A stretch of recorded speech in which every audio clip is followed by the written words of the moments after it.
surveillance by our Navy on the Western Indian Ocean with Somalia. No ship carrying anything can enter, particularly the area we man, the sector that we man. And we man the sector, both the sea and the land and the air, that borders our country. The other sectors are manned by our colleague troop contributing countries. So, Madam Speaker, our exit I have given plan. And above all, we are also looking at, as we exit, how is the fourth generation, how is the capacity of the Somali security forces being built, which is better than maybe 15 or 20 years ago, Madam Speaker.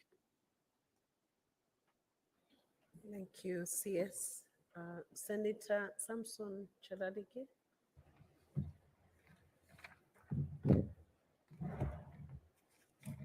Remember, you ask only one question. Madam Speaker, I want to thank Cabinet Secretary Aden Duale for appearing and answering questions. Mine will only be one. Just in addition, to ask the CS Aden Duale, Kenyan troops that are participating in United Nations /AU missions across the world, either wet or through dry lease,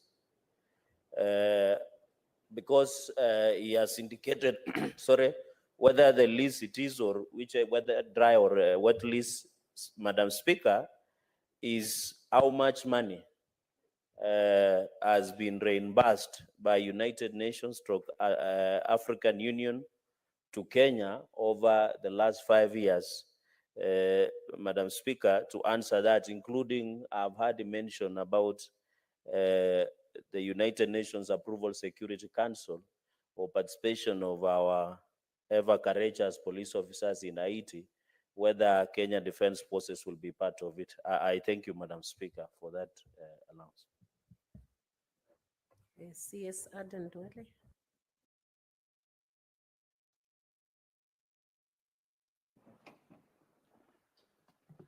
Well, Speaker, thank you to the question to my Honorable Senator for Nandi.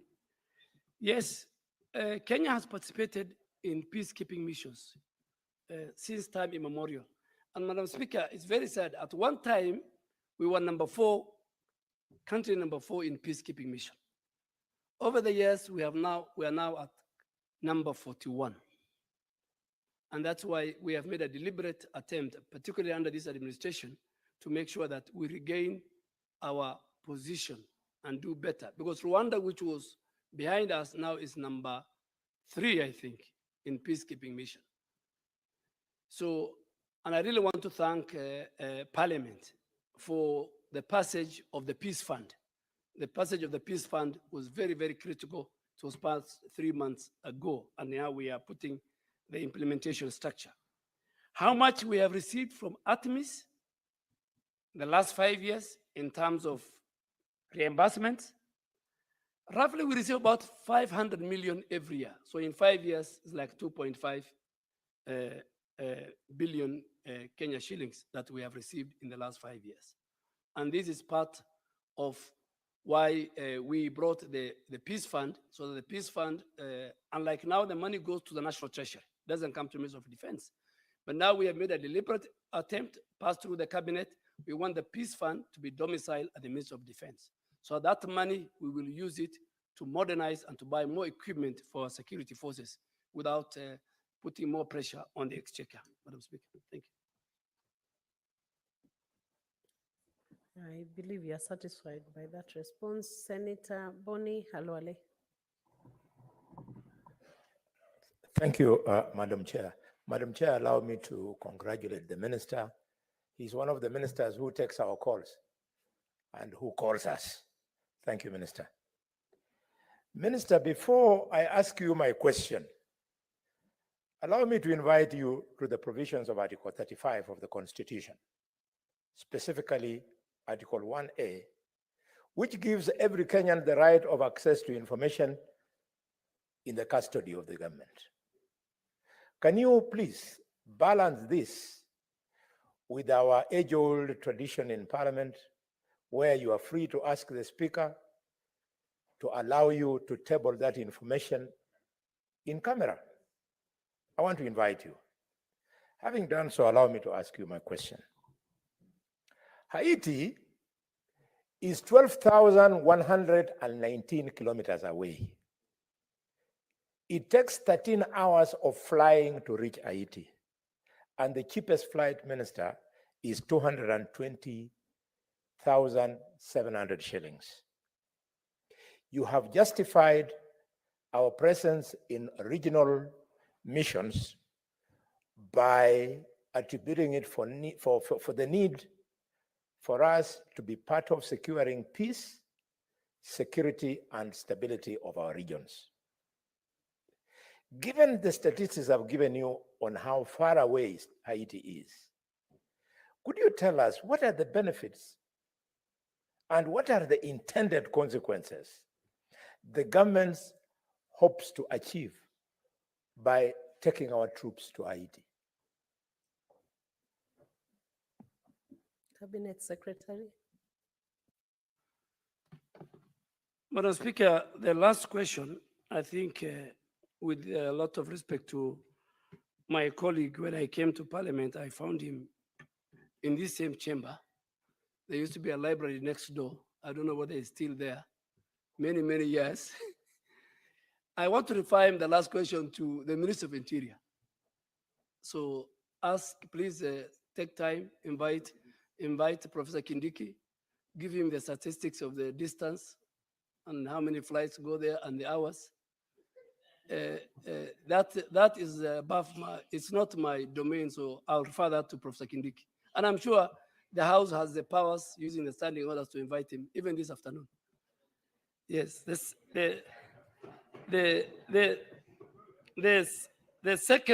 first one was, yes, Article 35 of the Constitution allows you to get and provide information, any information to any citizens. But that article must be interpreted with certain responsibility.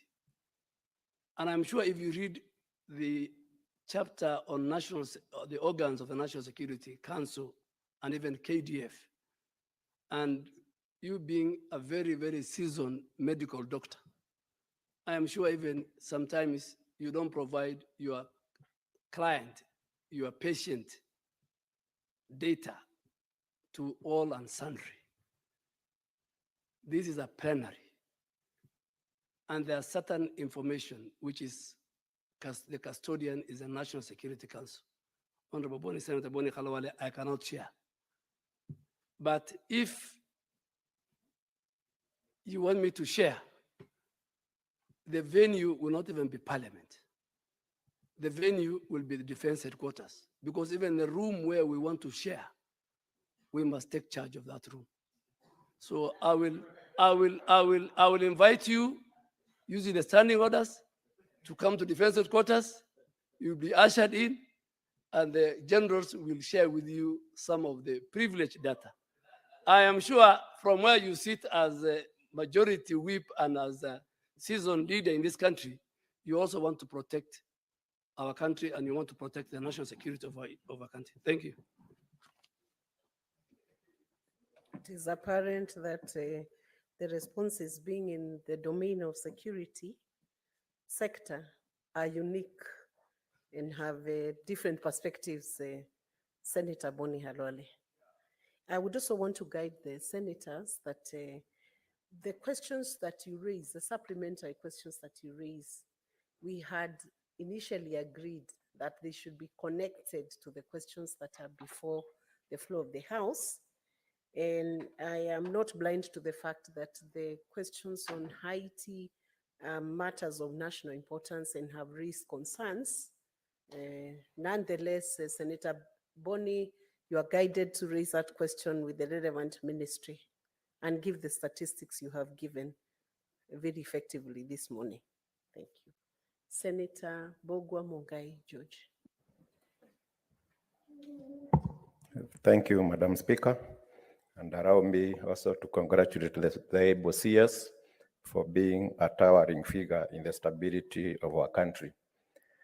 Mr. CS, during our visit to Turkana on Senate Mashinani, it occurred to us in our engagement with the security apparatus that the porous border of Uganda, South Sudan, and Ethiopia are guarded by the defense forces of those particular countries. But on the Kenyan side, it's not guarded. I would want you to tell this House why that is happening, as well as appraising this House, the successes and challenges your advocate has had in solving the problems of Lamu County. Thank you. CS. Madam Speaker, I agree. We are like, let me use the word devolving. We are devolving Kenya Defense Forces, both its bases from our historical positions. We now have 2 sites in West Pokot. We have 4 sites in Turkana. We are in Marsabit. We are in Mandera. So we are building more bases and more training bases, mainly along our border, so that as part of protecting the territorial integrity of our country. So I'm sure in the Lodwar airstrip, for the first time, we have got an forward operating base by our Kenya Air Force. So Kenya Air Force are already in Turkana, in Lodwar town. We are building a big base now in Turkana, courtesy of, I really want to thank the former governor and the current governor of Turkana for availing the land. And we have another 3 bases in Turkana. Turkana is vast. And we are shifting, we have learned from the cattle rustling and banditry in North Rift that Tiati and Baringo and West Pokot and Turkana, we have enough land for even training. So we might even shift both the Kenya Defense Forces and even the police. We might shift our training bases closer to those terrain. I think they're good for training. I am sure, Madam Speaker, Lamu is now under operations. And I don't want to speak about Lamu in the plenary. If the Committee of Defense can invite me in camera, because Lamu now is under operations. So, and this question was, I was not ready for Lamu. But anyway, I told the chair of National Assembly Committee, if I want to speak about Lamu and our war with Al-Shabaab, I'll do it in camera. Thank you, CS. Senator Abdul Haji.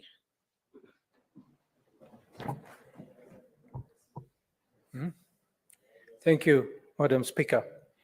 Madam Speaker, before going straight to the question, I would like, first of all, to commend and congratulate the Cabinet Secretary of Defense for good work that is done since his appointment. And I'm not only saying this because he comes from Garissa County and I happen to be senator, but it is very obvious that he's been doing a good job at the ministry, a very sensitive ministry at that. I also want to appreciate the answer that he has given the House, a very detailed answer. And I think, Honorable Madam Speaker, any officer who dies in the line of duty is one too many. And we have to, as a country, appreciate that the work they do is the ultimate sacrifice. If an officer dies in the line of duty, that is the ultimate sacrifice that they can give in fighting for this country. And they are our unsung heroes. And the ones that we have lost, may God rest their soul in peace. Madam Speaker, the Kenyan Army has been in Somalia for 5 years. And as the Cabinet Secretary has explained, that as they are at their second phase of withdrawing from Somalia, the federal government of Somalia has actually requested that they extend their time. So my question is to the Cabinet Secretary, in the period of the 5 years that the Kenyan Defense Forces has been in Somalia, have they undertaken any social development programs, programs within the military-civil engagement that has helped them to win the minds and hearts of the community in Somalia? in the areas that they are serving. Thank you, Madam Speaker. Honorable CS. Thank you, Madam Speaker. Madam Speaker, I also want to confirm that I have one of the best senators.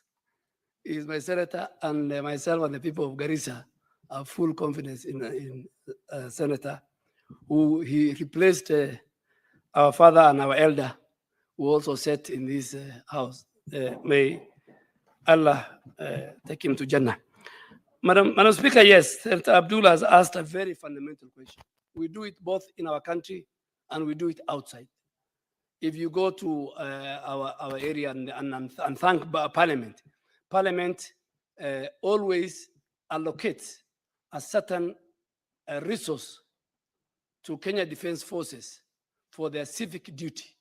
So we are involved in construction of dams, building of boreholes, providing medical camps, and wherever our bases are during drought, they give a lot of water. Senator will agree with me, particularly in the parts in Garissa where there was drought and where our bases are. Same in other parts of the Asal region. So, and then we have an element we call key leadership engagement. The senator and deputy majority leader in the Senate, Senator for Samburu, will agree with me. Even where we go and bring peace and security, we still have key leadership engagement. In Somalia, Madam Speaker, one of our operating base in a place called Duale, and you can look at either ATMIS Twitter handle or KDF, you will find in our biggest hospital, we provide maternal health care, we provide surgery. And even this week, if you go look at that Twitter, you'll find a lady who was now being discharged on a wheelchair who was in our hospital for about 3 months in Duale. So that is a kind of thing we do. We provide water, we provide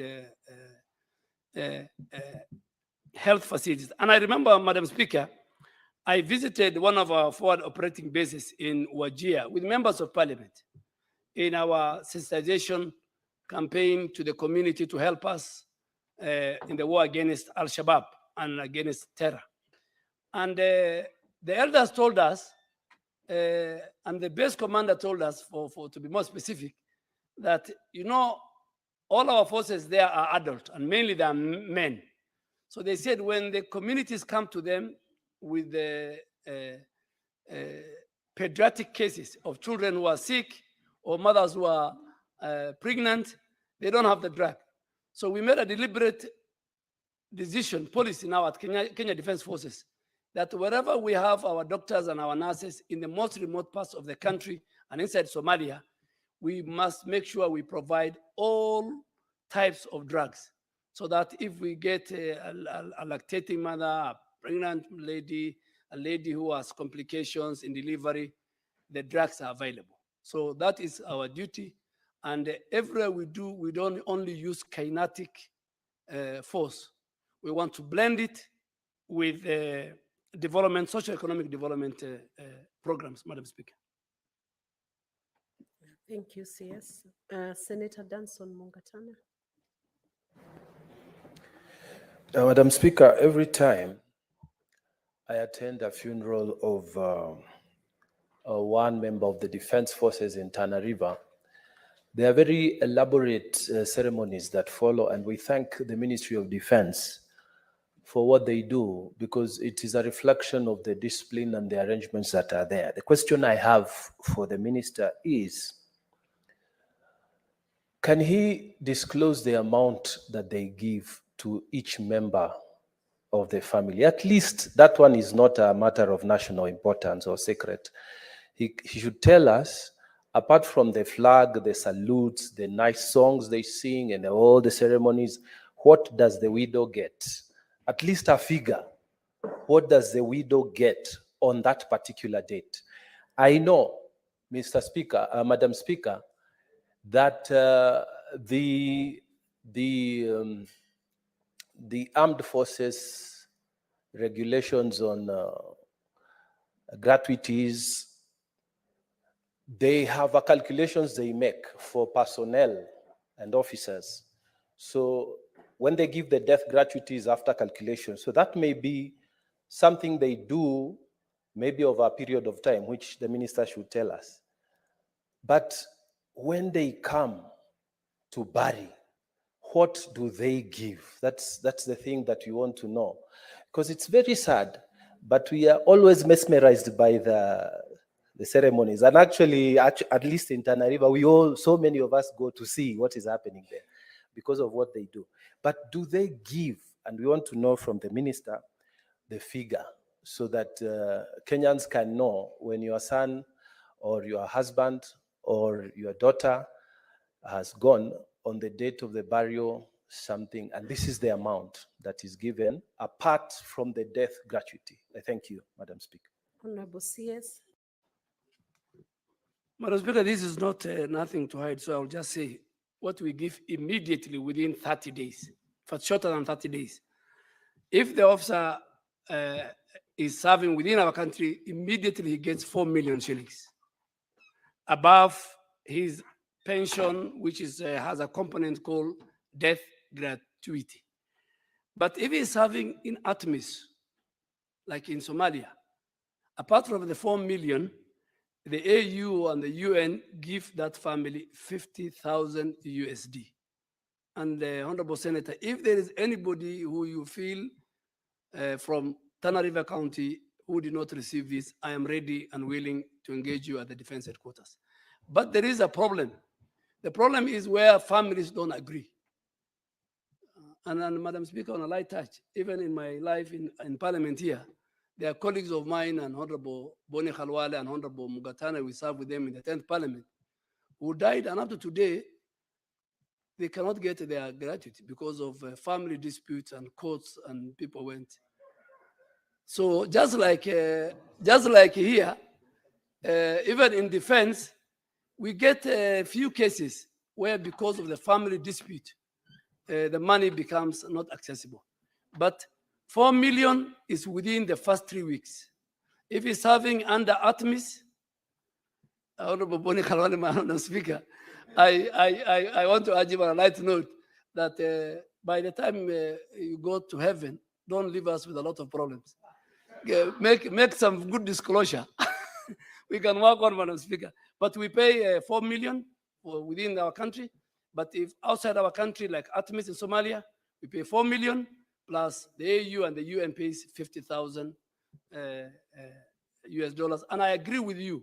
We give decent, respectable burials, particularly for KDF officers. Thank you, Honorable CS. On the issue of family disputes, it appears like Senator Boni Khalwale has some leads towards those disputes. Though tempted, let me allow Senator Julius Mulgo to present the question. Otherwise, you'd have answered to that. Thank you very much, Madam Speaker. And I'm glad I'm not like Khalwale, who has more than 3. I have only 1, and there's no dispute that will be there. You have only 1 word. Honorable CS, I'm very thankful for the elaborate explanations that you gave, and I agree with you totally. Because if we should defend this country effectively, we must engage the enemy from far, not allowing, even if you see how Cheetah fights her enemies or his enemies, they lead the attacking enemy away from the cubs. They don't allow them to come near. So in defense of our country, we should engage the enemy from far. I have a question, however, from some of the visits you have made. You have assured the nation and the defense department that we will buy equipments that will detect the bombs and whatever these guys bury in the ground, so that as our military operatives move around and operate, they will be safer than it is now, because you have done an effective work in keeping them away. But when it comes to these bombs and so on, they seem to still take the day. So how is that going to be? Or because I seem to, I'm not a prophet, but we will be with these people along the border even after we move back from Somalia. We will still engage them at the border, because these are evil-driven people, and they are connected with maybe the others in the world, the people that are terrorists. So we will still be with them. So how can you give us an assurance on that? Thank you. Yes. Thank you, Senator, for West Pokot. I totally agree with you. And I want to inform the House that we have completely, destroyed the capability and the infrastructure of Al-Shabaab. Their only weapon of choice is the IEDs, and you have rightly said. And that's why you see in Lamu, in parts of northern Kenya, they come in, they walk in 2-3, put an IED, targeting our security forces, and sometimes our citizens suffer. I want to assure this House and the country that under the leadership of the President and our Commander-in-Chief, we have, both us and Interior, Minister of Interior, the National Police Service, we have heavily invested through the support of the budget from Parliament in buying armored vehicle APCs that will protect our troops from the IEDs, and to make sure that using our intelligence, using other technology, we can easily find IEDs. In fact, now we can tell that there's an IED which has been planted on that road, particularly in the Lamu enclaves. And then we tell our officers, number one, not to move in vehicle, and number two, to go and detonate that IED. But by December, January, under the support of the Commander-in-Chief and this administration, we are investing heavily both in interior and defense to make sure that we have the right equipment and the right arms for our security forces, both inside and outside Somalia. Two things I want to assure this House, myself and Professor Kindik. The North Rift and all other criminals and banditry, this is the government that will deal with. And yesterday, the cabinet has approved the shared national security strategy for North Rift, where now, apart from fighting the criminals, we want to invest in the socio-economic development of those regions. We want to build schools, we want to open up those areas, we want to build dams, we want to build security sector under the implementation of the National Security Council. So, and we will be there for the long haul. The problem with the successive government was that they were going there for 2 months. Leaders called the president, former president, they say, come out. No leader will ever call the commander-in-chief until, and now I'm sure the leaders are also very happy. About 85% of the North Rift now is pacified. We have only about 15%. Now we want to remove the kinetic operation and deal with socio-economic development of our people. They must be part and parcel of the Kenyan agenda. So we are investing heavily in the modernization of our security forces, from intelligence to the police, to the other special groups, and to the Kenya Defense Forces. Thank you, CS. Honorable Jackson Madago, Senator Jackson Madago. Thank you very much, Honorable Speaker. Honorable Speaker, first let me take this opportunity to thank the CS for appearing before this committee. I had comments in regard to CS Namwamba following the comments of Senator for Bungoma. But since Chair, you ruled, let me not speak to us. I would like to ask the CS for Defense. In your response, CS, under counseling and psychological support, your response number 2, that one of you have centers that are tasked with developing psychological support programs for current and retired service personnel, their families, and families of deceased service personnel. Honorable CS, I would like to ask you, your officers that we lost in 2016, whether the people responsible have really visited to offer any support since then. I'll give you a case of Corporal Leonard Tata Damien, service number 73046, who was part of the officers that we lost in Somalia. The widow happens to be from my county. From 2016, she has not received a phone call, an SMS, or a visit.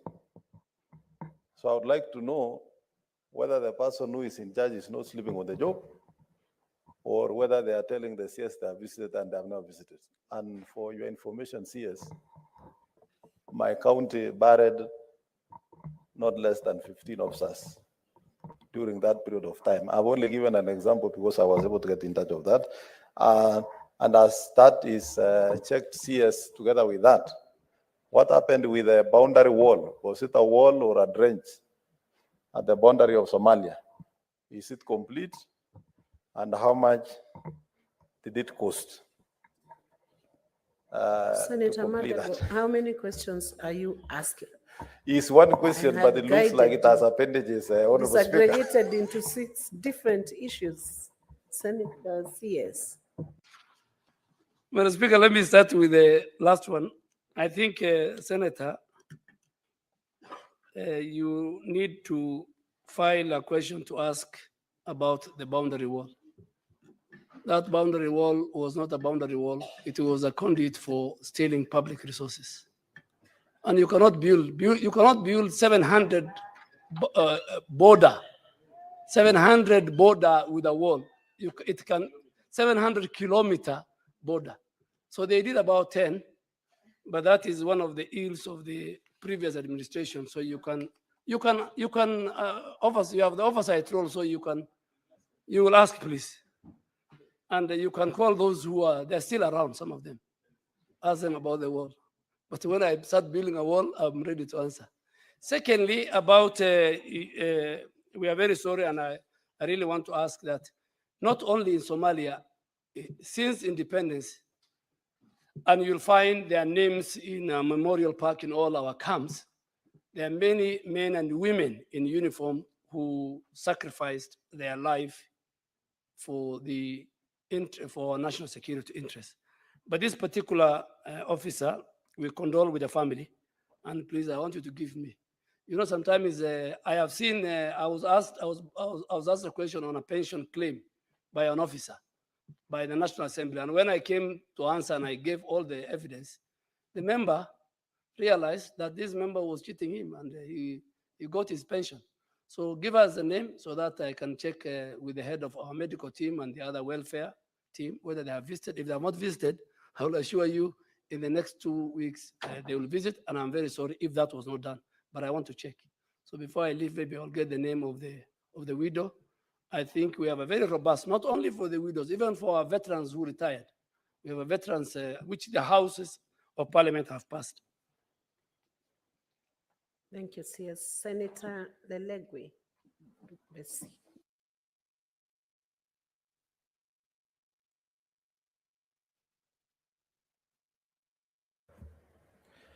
Thank you, Madam Speaker.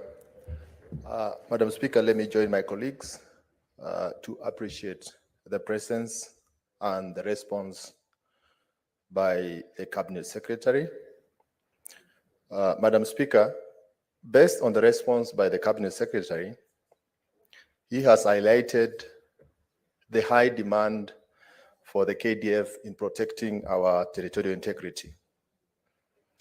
Madam Speaker, I'll proceed to ask a supplementary question that is connected to the substantive question as asked by Senator Chute. Mr. CS, what is the reasoning behind the deploying of KDF to address the current insecurity within our borders, particularly the cattle rustling menace in our country, despite the reported lack of success in their efforts? Shouldn't there be a priority to focus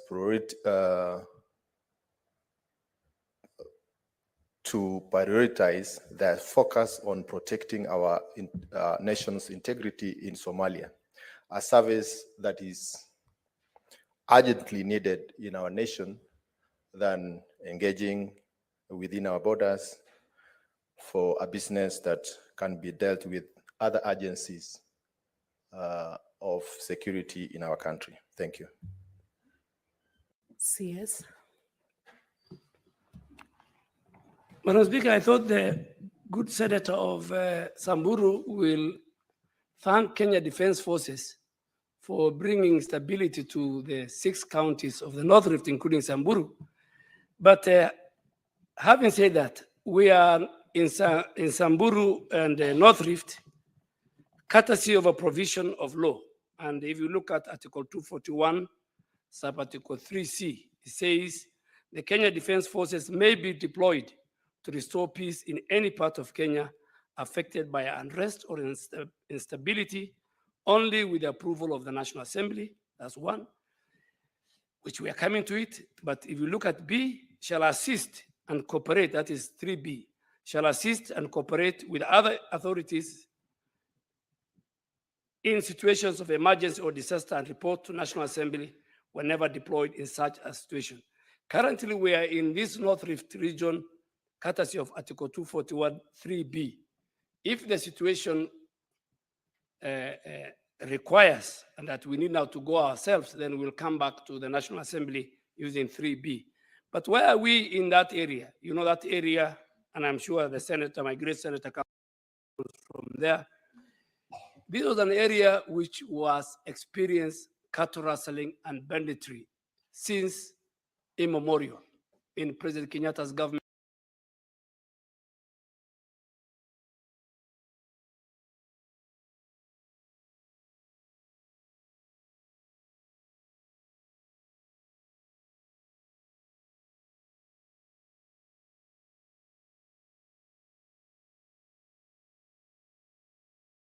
Government, President Moi's government, President Kibaki, and President Uhuru.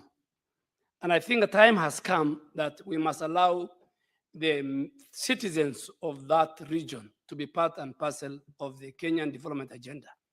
Their children must go to school, their women must do business in all the trading centers, roads must be passable, criminals must be dealt with, and above all, those 4 counties must benefit from the budget and the national development of this country.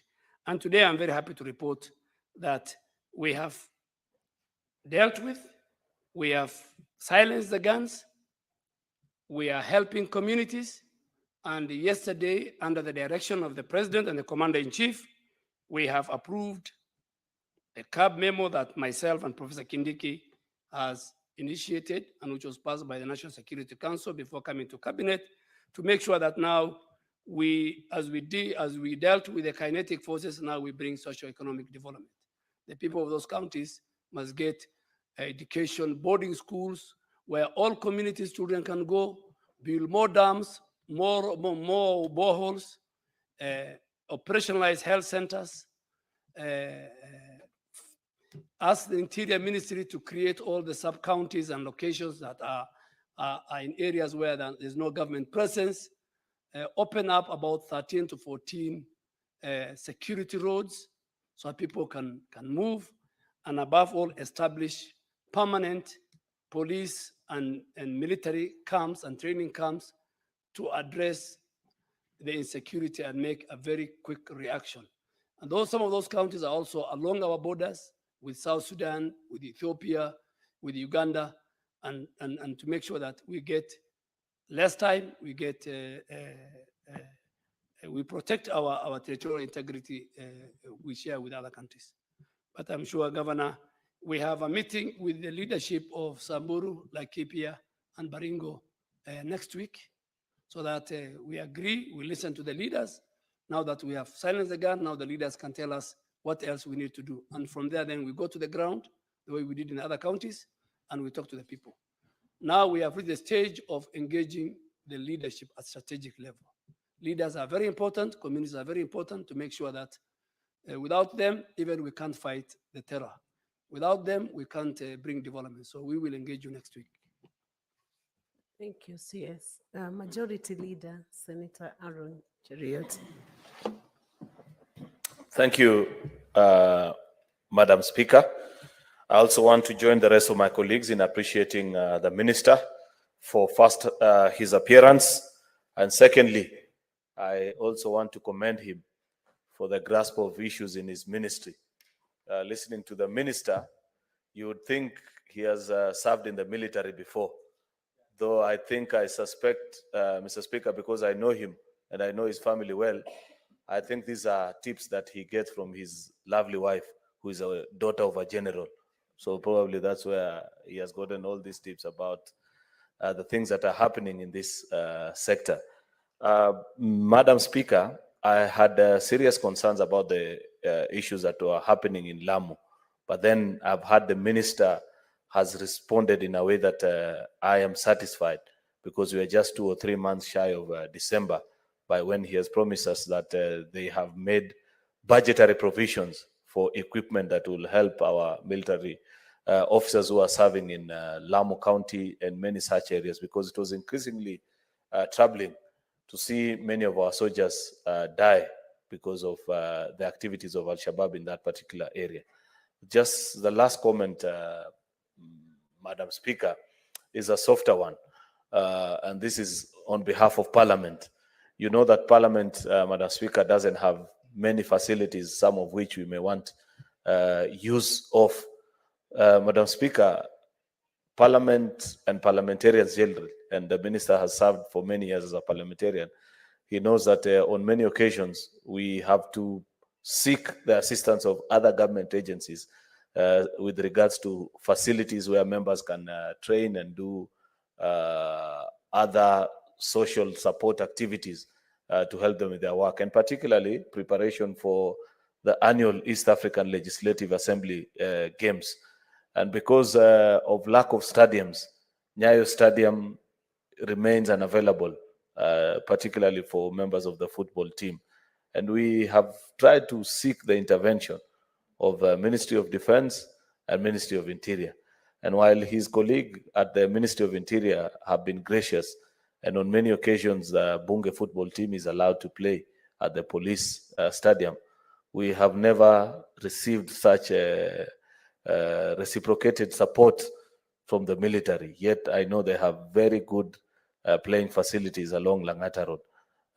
Will the minister at least be gracious enough to permit, because he served here and he understands the importance of those games to members, to at least give an undertaking and find ways of helping us? He can choose to respond directly here or later, Madam Speaker, because it's not something extremely related to the country, but to us now as parliamentarians. Honorable CS. Thank you. Thank you, Madam Speaker. And if you allow me, at least I can go on record that the leader of majority, I campaigned for him in his election, first when he came to Senate. And he is one of the few leaders who grew on the ladder very fast. So he must be a very blessed man. And he has done his job very well. I think that on the Ulinzi Sports Complex, Madam Speaker, him or the speaker just needs to write to us. Military installations, Madam Speaker, you don't just walk in. And that stadium, is next to one of our biggest garrison, Langata Barracks. But Parliament is very key. we will, it's a very good facility, one of the best facilities, and I'll urge even senators. Early in the morning, you can even use the track to run, to play. And there are many other corporates who go to. So Parliament and the Senate is one of the best institutions. So leader, we are ready, and we will avail that. And on Lamu, just on, because I don't want to go into the operational, but the number of terror attacks that we foil every day, the country will be shocked. We are doing whatever it takes. We will not spare any resources. We will not spare any human capital to make sure, under the direction of our commander-in-chief, we will make sure for him and for the country to grow, to get the right economic growth and development. Security is a top priority of this administration. Thank you, Honorable CS. I'm sure the senators will applaud you for that indulgence on the stadium, use of stadium. Senator David Wakoli Wafula. Asante Mheshimiwa Spika kwa nafasi hii na kushukuru waziri kwa majibu ambayo ameweza kutupa. Langu tu ni kwa kuuliza kwa mustakabali na wajibikaji wa serikali na mawaziri katika baraza la mawaziri, ni yapi ambayo mlizingatia kuafiki kwamba askari wa nchi ya Kenya watapelekwa kule Haiti na sio jeshi la nchi ya Kenya? Na pili, ni mfumo ama kanuni ama sheria ipi mtakayoitumia kuwachagua ama kuwapata vikosi vya vijana wetu shupavu ambao wataenda kuhudumia nchi hii katika nchi ya kigeni, kuhakikisha kwamba malengo ya bara na malengo ya kimataifa yanafikiwa? Asante sana Mheshimiwa Spika. Honorable CS. Madam Speaker, that's a very good question, but I think IG Kome and Professor Kindiki should be here to answer that question. At least the Security Council has approved, and I think now Parliament has a role. So I think with my very good governor, and congratulations, Governor, who replaced my leader and friend, the Speaker of the National Assembly. It's a very good question. I think now you can file a question now that the Security Council has approved. You can file a question that what are the mechanisms and the procedures? But I don't want to take the responsibility of my colleague, Minister for Interior. I humbly request that.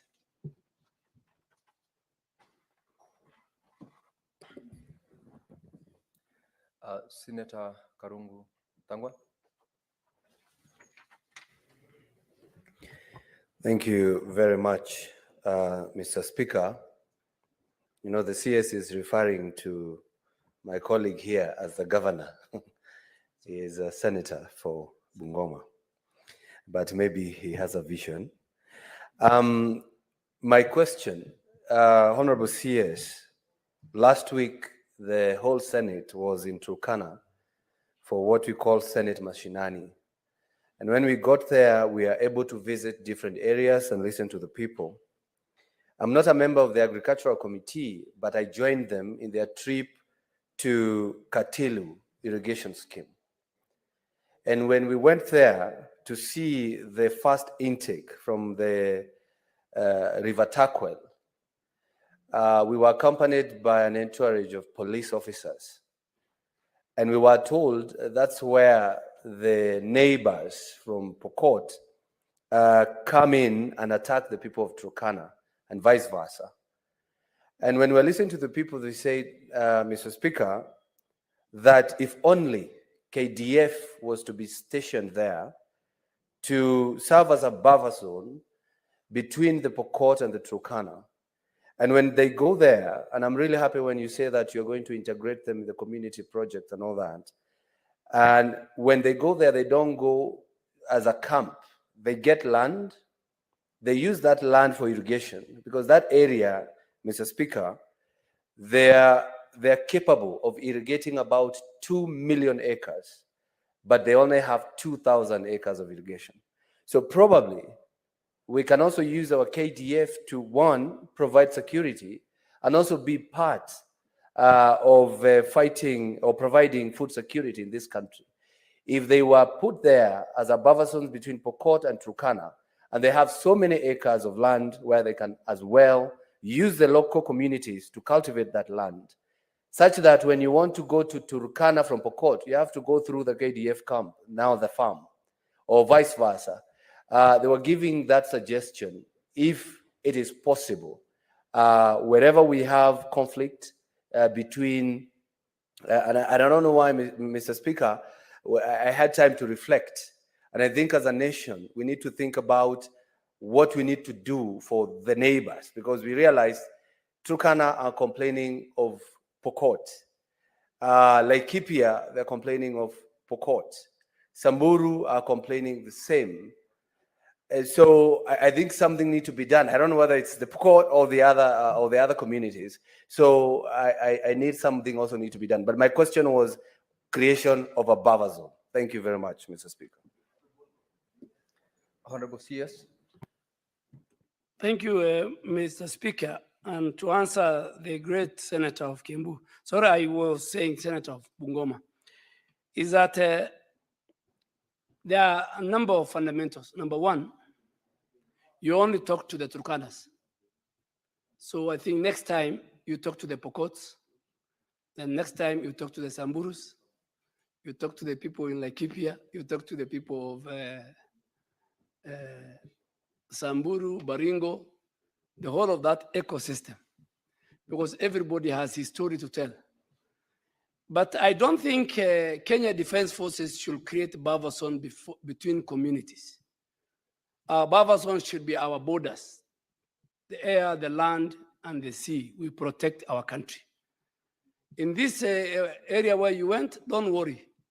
We will deal with the Turkana criminals, we will deal with the Pokot criminals, we will deal with Samburu criminals, we will deal with the Elgeyo Marakwet criminals, we will deal with the Tiati and the Baringo criminals. And now we have dealt with them. They have felt the weight of Kenya Defense Forces and other multi-agency team. And they know this administration, they have to choose something else to do.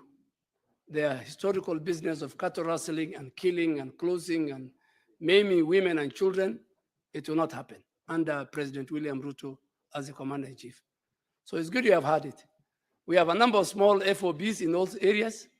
Today, if you go to the bridge called Koloa Bridge, taught in Elgeyo Marakwet and Baringo, communities are going through and everything is going well. So rest be assured, the way your people are dealing with the Changa brewers and drug dealers in other parts of the country and criminals and wash, the way Interior is dealing with the story of bandits and criminals in the North Rift and northern part of Kenya will be a thing of the past. Thank you, Honorable CS, for that particular response. Senator from Turkana, Senator Lomenen. Thank you, Mr. Speaker, sir, for this opportunity. First and foremost, I want to thank the CS Duale. He's my friend, a close friend, but I've missed him in this chamber for so long because I've been having several questions for him, but I know he has been so busy. Maybe to go straight, when a speaker, Turkana is 77,000 kilometers square. It borders Ethiopia at the area of Kibich. It borders southern Sudan at Nadapal. It also borders Uganda at the border of Lotere. And then something that is so unique that an CS is supposed to know, Pokots are dual citizen. They fought both in Turkana, they fought both in Kenya, and they fought both in Uganda. So how do you treat them? When they raid or they ambush the Kenyans Turkana Kenyans who are in Kenya. They hide themselves, they hide weapons in Uganda. As we talk now, Mr. CS, through the speaker, the KDF is not located in Uganda. I'm sure also it is not located in Ethiopia. It's only located in southern Sudan. That is another part. So, but my observation that those who are there are very few. So, our citizens from Loima or Turkana County have been mostly embarrassed by the UDF in Uganda. As even we talk now, there are people who are imprisoned just because of taking their livestock to Uganda. And you know it very well, there is that East Africa treaty which we signed. And our citizens, our partner states like Kenya, are supposed to enjoy this grazing and water. As we talk now, they are not supposed to step there in every means they will use. So the livestock and the people are suffering now at the area called Logriama.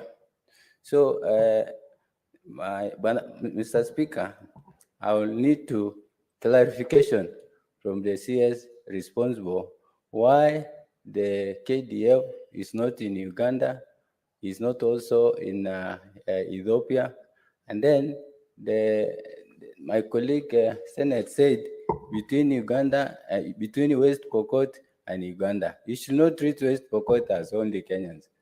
They are external.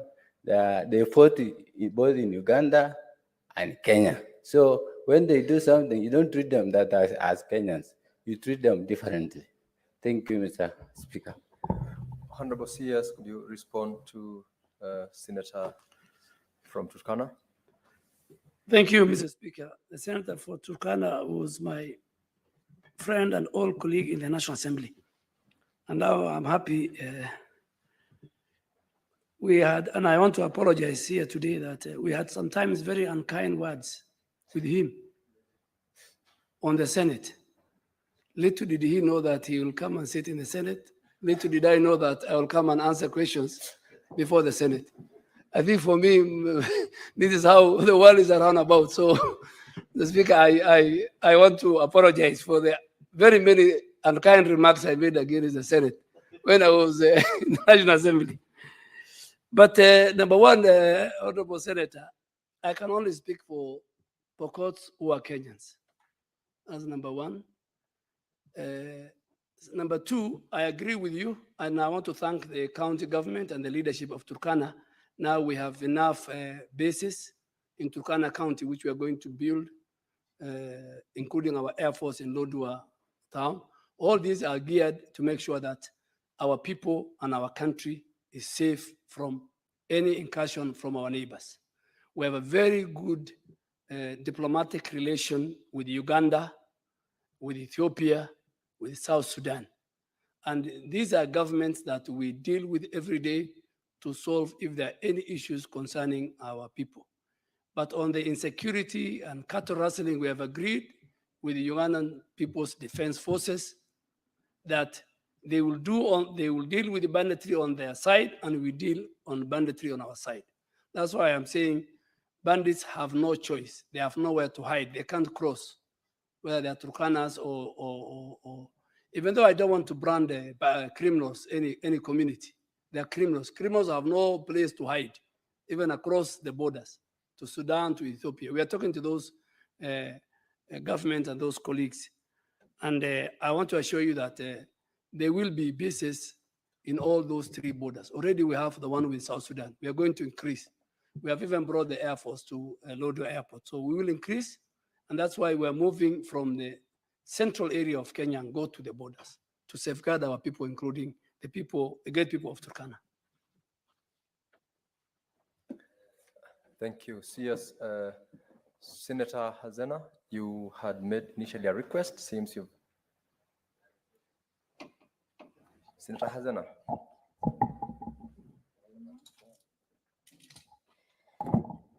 Thank you, Mr. Speaker, but I had wanted to ask the Honorable CS and our Northern leader that about why they cannot deploy people who understand the terrain well, especially the local into these regions as one of the ways to curb insecurity and deal with these bandits. Thank you, because I think Samburus understand their territory very well. The Turkana understand their territory well. So they are the best people to bring peace among themselves. Thank you. Honorable CS. Madam Speaker, I had an incident in West Pokot, in El Gayo, and Minister Murkomen and the leaders were with me. In Kenyan Defense Forces, we don't have communities. We don't have Turkanas, we don't have Samburus. We have Kenya Defense Forces under the leadership of the Commander-in-Chief. So I think that story I used to hear when I was a member of parliament, where you say remove this OCS because he comes from that community. That doesn't work in Kenya Defense Forces. They are Kenyans and they know all the terrain. So it's not only Samburus who will know. We have got very good officers, Samburu. In fact, Mr. Speaker, the Major General in charge of training, policy, and operations at Kenya Defense Headquarters is from Samburu, a very decorated, respectable general. But he is a Kenyan general, so he can go anywhere. So I want to assure my sister, our senator, that don't worry. Every officer in the file and rank of Kenya Defense Forces knows the terrain and they are Kenyans, and we don't want to discriminate them. We want them to work any part of our country and any part of our region, both East Africa and the Horn of Africa. Thank you, Honorable CS. I think, Honorable members, that brings us to the close of the questions to the Honorable CS, whom I must appreciate for his, if I must appreciate the CS for his vast knowledge and commitment to the ministry, and also to confirm to him that you apologize to the House for advisedly apologizing for the comments you made previously in the other House, that the apology is accepted, and acknowledge the fact that you have committed to honor and respect the House of Parliament, both this one and also the National Assembly. And welcome you once again to answer the questions. I know there are so many questions honorable members would want to ask. I know there are so many other supplementary concerns and questions they would have wanted to ask, but because you have taken your time within today to respond to this one, we will welcome you once again in another session, and we will look forward to also get to know more of your responses in terms of what is relevant to your ministry. With that, Honorable CS, you are discharged with appreciation from the chair and from the House.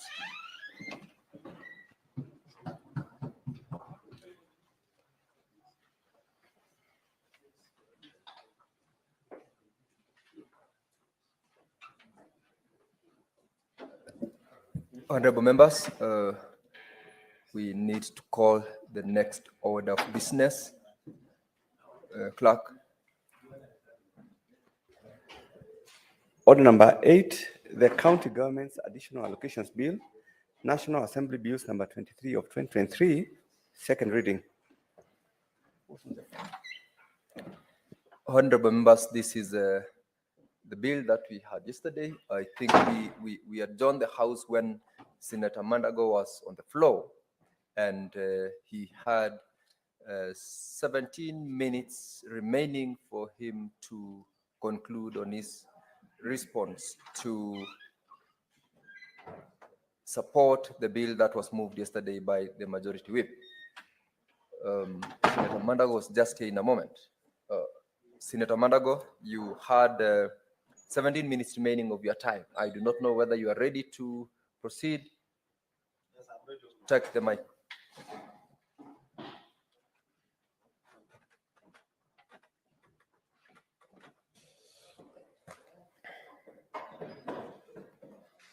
Honorable Speaker,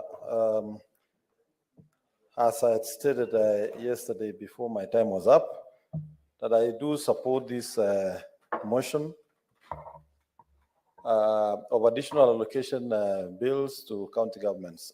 Honorable Speaker, in supporting this motion, this is going to add additional close to 56 billion Kenya shillings to counties.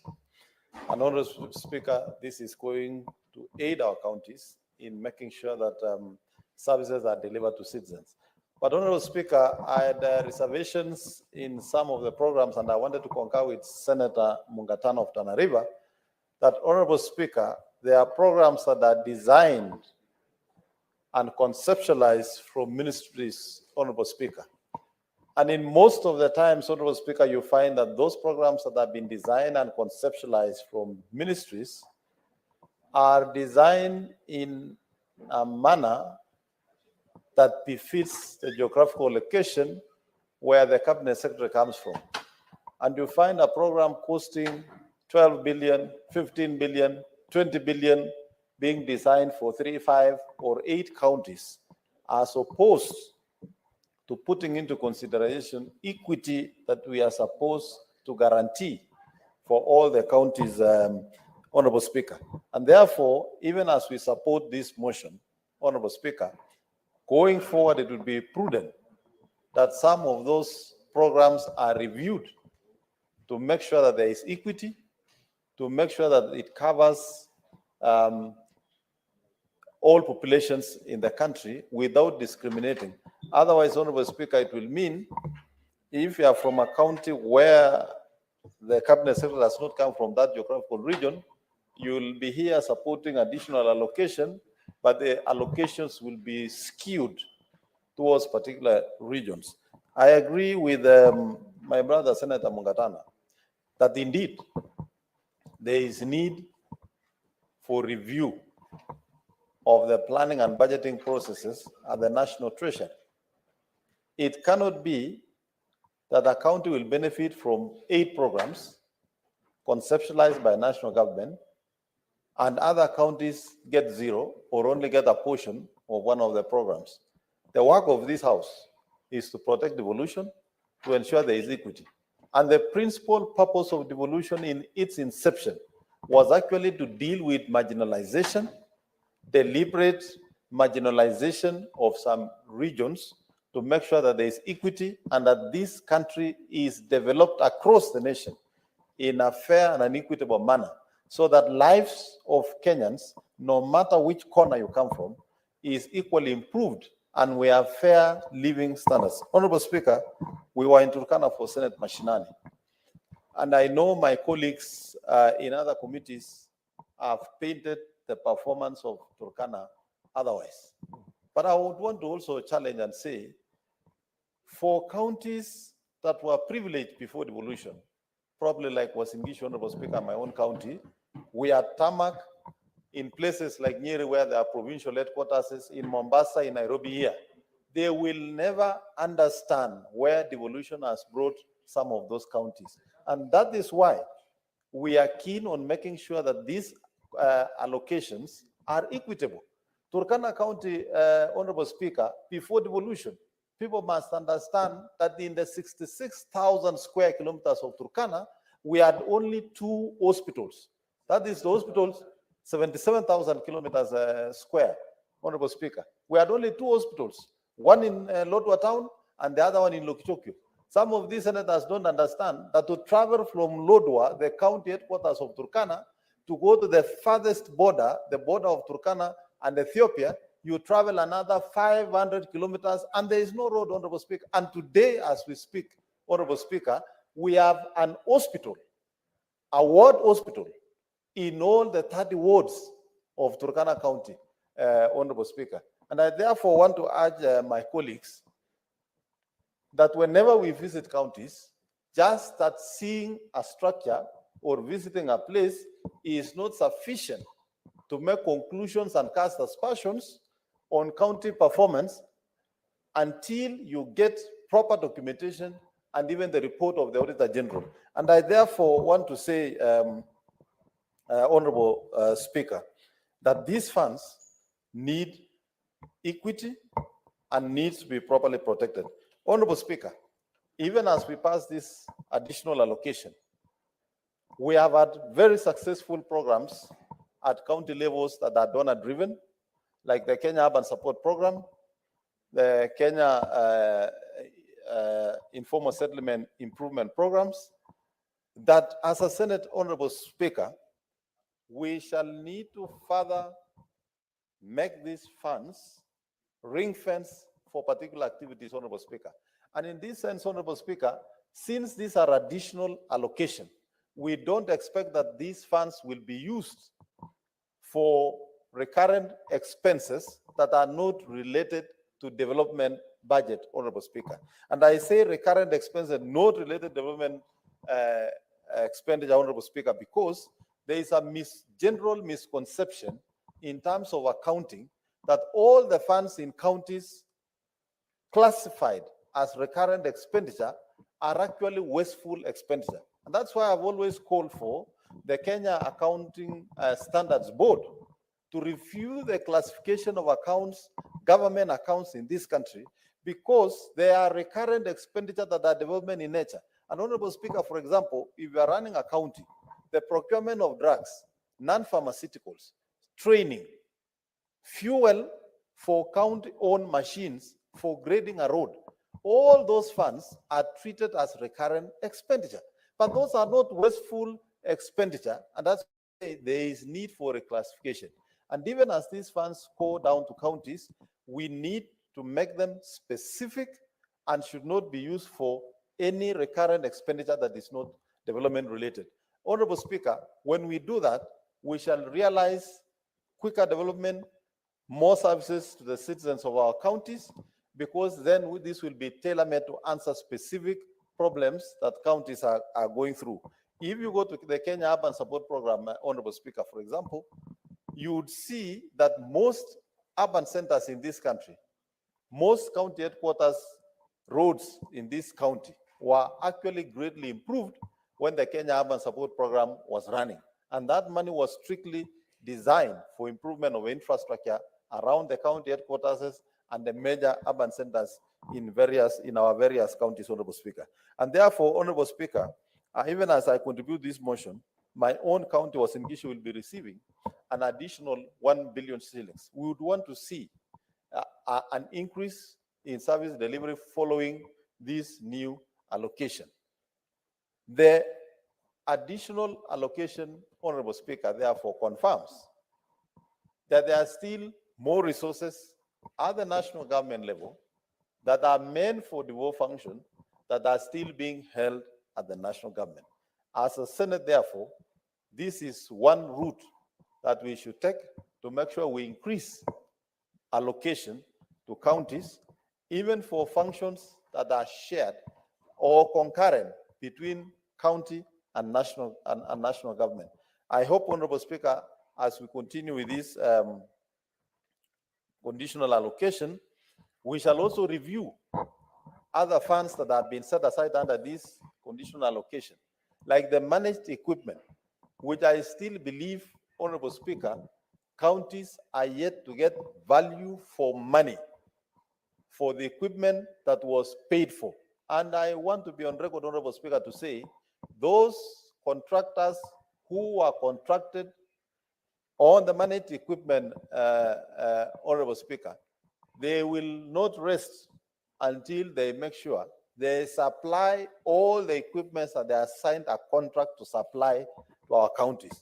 I would suggest further, Honorable Speaker, that if there is any allegation that a county was not ready to receive those equipment and has been paid for, those equipment should be supplied, taken to Ministry of Health, and Ministry of Health should donate to any county or national facility that is ready for use.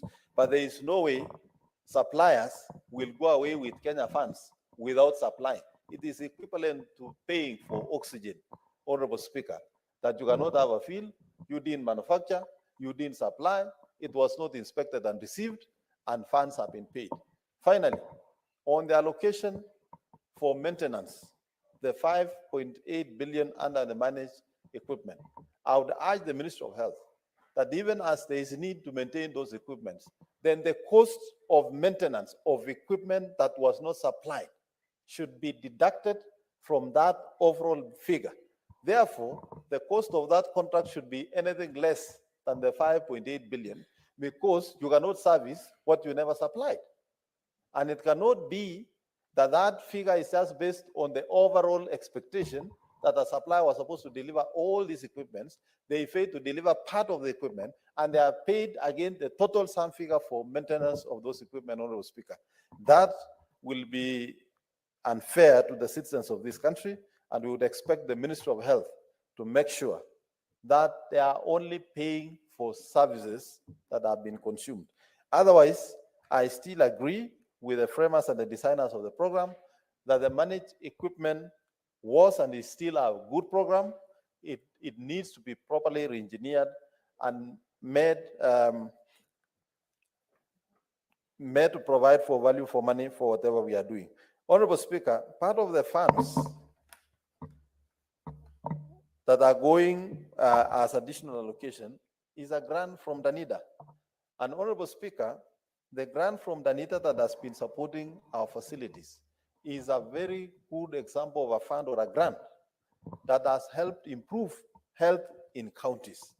This is the first program that supported facilities direct at the facility level, that counties were required to receive the money and send to the health facilities, so that any shortcomings of budgetary provisions from the county would then be catered for these funds.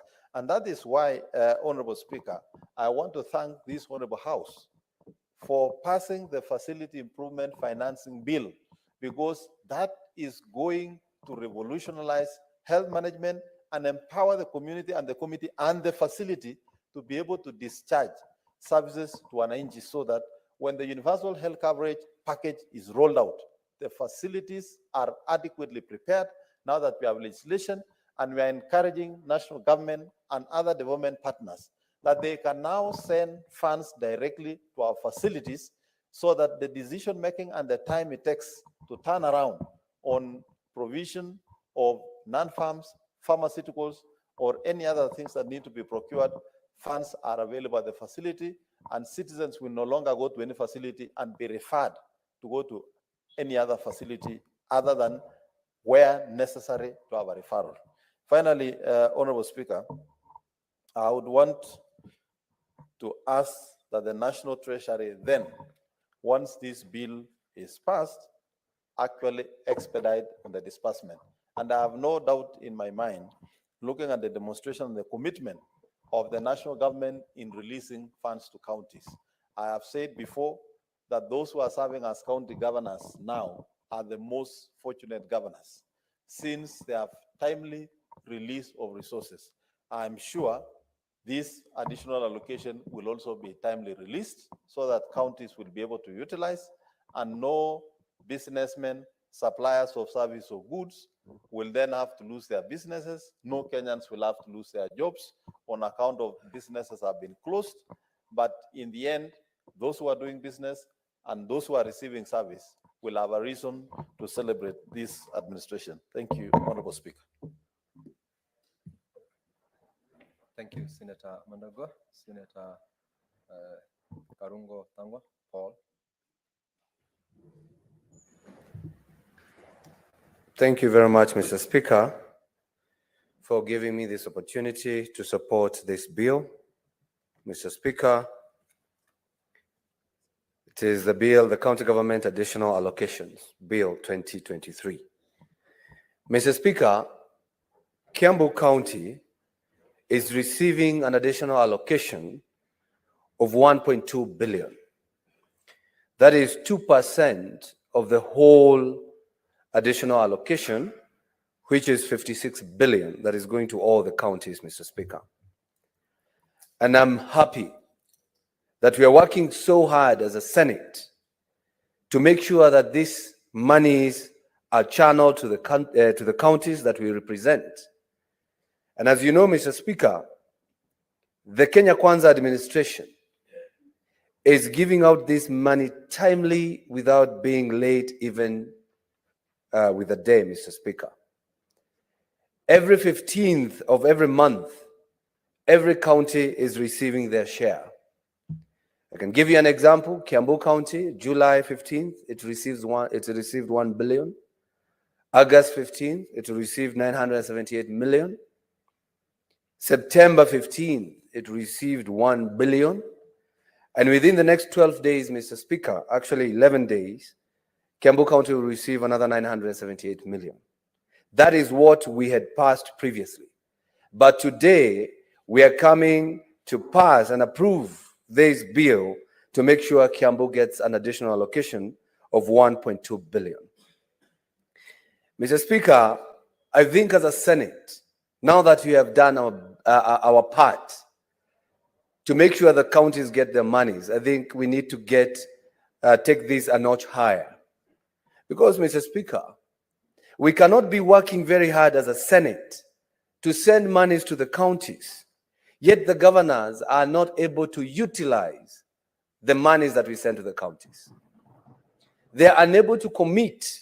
And I can tell you here, without blinking, Mr. Speaker, that the county government of Kiambu, in the close of the financial year of 2022-2023, they were unable to spend 3 billion Kenya shillings, Mr. Speaker.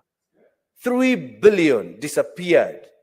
We were unable to commit. The governor was unable to spend it, and yet he had pending bills of 5.2 billion. Mr. Speaker, I think if that is not incompetence, I don't know what we can call that, Mr. Speaker.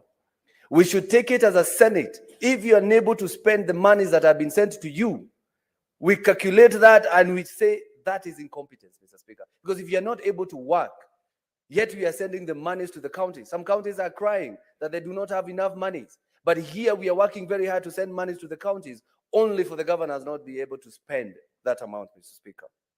Mr. Speaker, I'm really happy that within this additional allocation, I've seen 250 million Kenya shillings going for the county aggregated industrial park, because I was beginning to worry why we do not have one in Kiambu County. Because, you know, it was launched in Busia, Kakamega, Bungoma, Mombasa, you know, Narok, all the Azmio, you know, governors' areas. And I was wondering, is it that the governors from my side of Kenya Kwanza are not embracing this, or what is happening, Mr. Speaker? But at least we see there is money for the county aggregated industrial park for Kiambu. So there is no reason that the CS for trade should not come to Kiambu very soon and launch this, Mr. Speaker. Mr. Speaker, out of 1.2 billion, 160 million is for fertilizer subsidy. Kiambu is an agricultural zone, Mr. Speaker. And as we await these monies, Mr. Speaker, we would want to urge the county government to come up with a good structure of giving out this fertilizer, Mr. Speaker. Some of them are using this fertilizer as a campaign tool, giving somebody who does not even have land a bag of fertilizer. They can only put fertilizer on their flowers that are just in their corridors because they do not have land. So I think the county government should come clear and come out with a very nice framework to make sure that this fertilizer gets to those who deserve. That is the coffee farmers, you know, any other crop, tea, and all that, Mr. Speaker. Mr. Speaker, in the second schedule of the bill, the counties are receiving money from the court fines.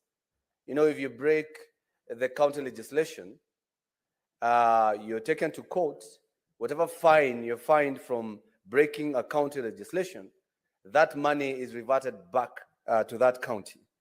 And I can tell that Kiambu is receiving 5 million from court fines, of which I would want to caution my people not to just to adhere with the county laws. I mean, this is not something that I would be really happy to know that my people are being fined so that this money can go now and channel development.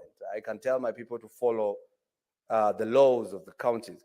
But I have noted, Mr. Speaker, other counties who are receiving bigger allocation from the court fines are Mombasa is receiving 13 million, Machakos is receiving 14 million, and Nairobi County is receiving 70 million.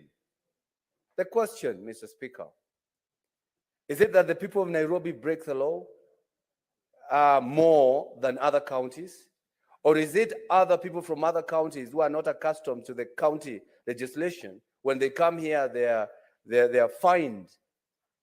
I think this is something the devolution committee should check to see whether we have the best county legislation in the county of Nairobi and other counties, so that you know, our people, the economic times are not so good, Mr. Speaker, so that we don't fine our people just like that. Mr. Speaker, the Kiambu County is receiving 500 million, that is a $500 million, from the development partners, that is World Bank. And this is going to so many different projects.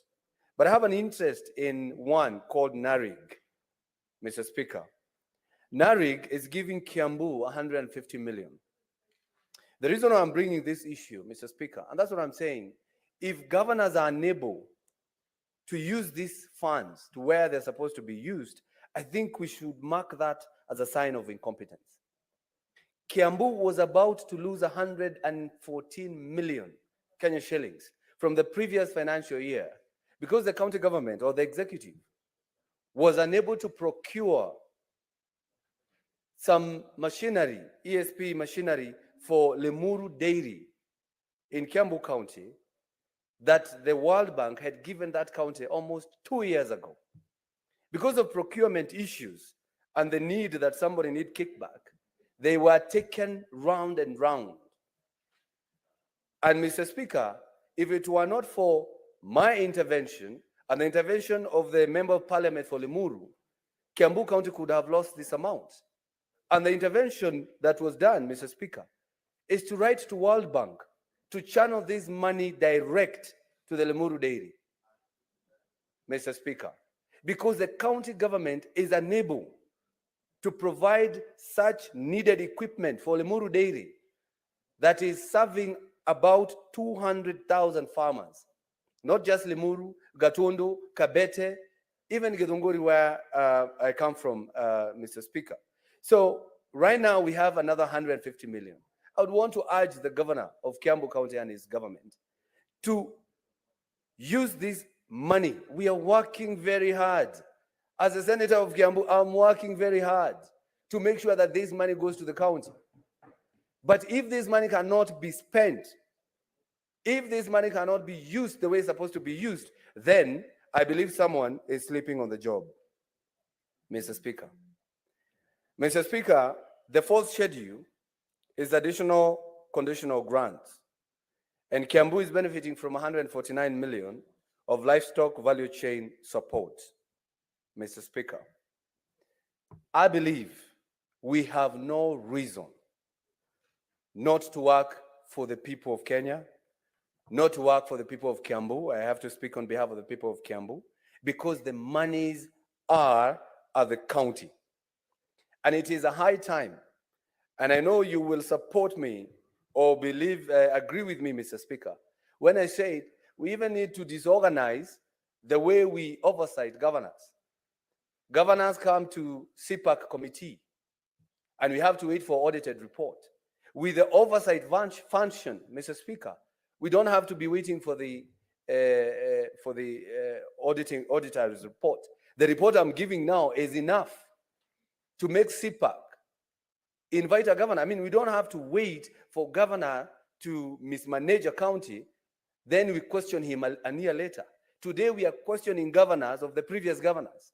So if we do have a proper CPAC committee that are regional, why am I saying regional? Why am I saying regional? I do understand the problem of Kiambu County. I have a lot of respect with the chair for CPAC, who is Kajwang, who is a friend of my governor. They were together here.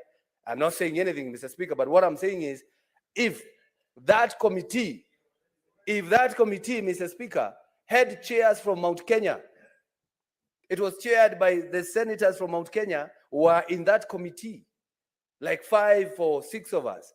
we'll be able to understand we are not only fighting for our neighbors, we are also fighting for ourselves, Mr. Speaker. Because I cannot feel comfortable having a senator from far away. We were asking a question here, why we are taking police to Haiti. How many thousand kilometers, Senator Kalwale?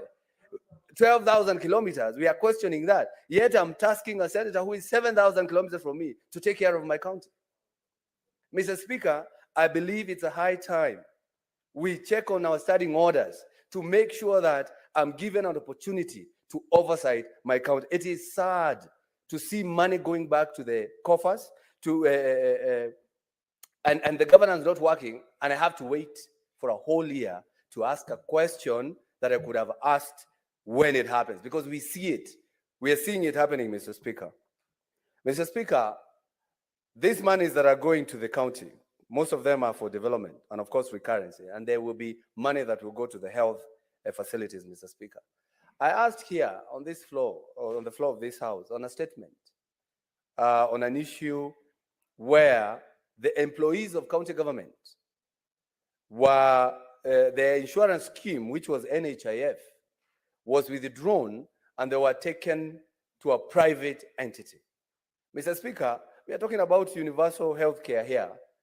The government is providing the best in NHIF, but here you have a governor who wants to get out from the NHIF and go to a private entity.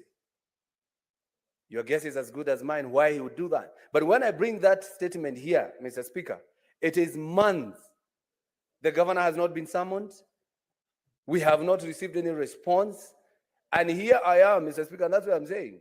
We need to form oversight committees or CPAC or CPIC that are regional so that we can fight for our people collectively, Mr. Speaker. Because if today I have not received any information 1 year down the line, what does that tell us? And here we are sending money to the counties, Mr. Speaker.